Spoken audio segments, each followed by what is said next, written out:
Alright, nandito ulit tayo sa Bay Electrified. Gabi na, bukas pa rin tayo.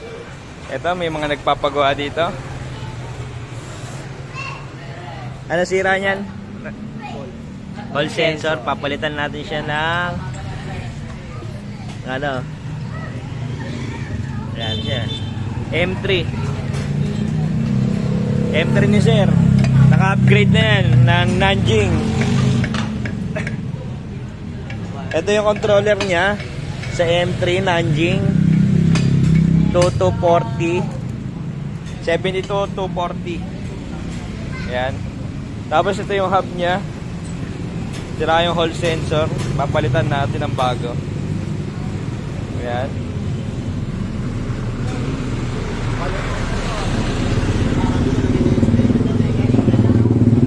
Tapos meron pa tayo sa ditong e-bike. Nagpapa-upgrade din.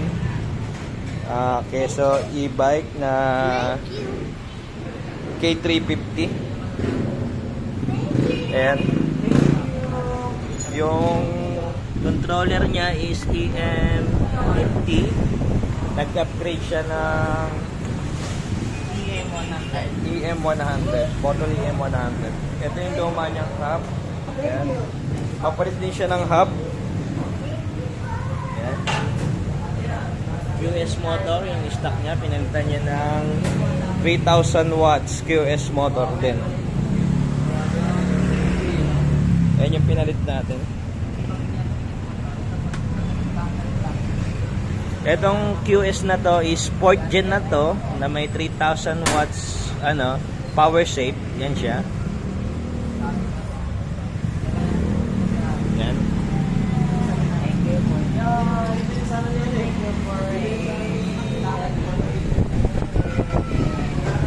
Ayan, tapos na po yung natin, pag-upgrade natin dito sa K350 ni Sir.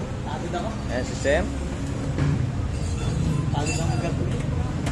Ito. Ayan, test drive ni Sir yan, maya lang. Naka-bottle EM100. Tapos dito na natin kinabit yung controller niya. Gawa na hindi siya kasya doon sa baba. Dito na natin ilagay sa compartment. Ayan. Naka 3,000 watts QS motor. Mamaya lang, test drive ko sir.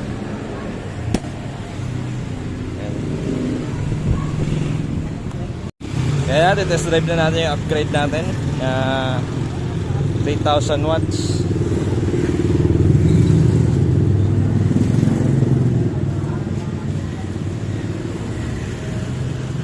Sino yung camera nyo? Ang ako ng labo.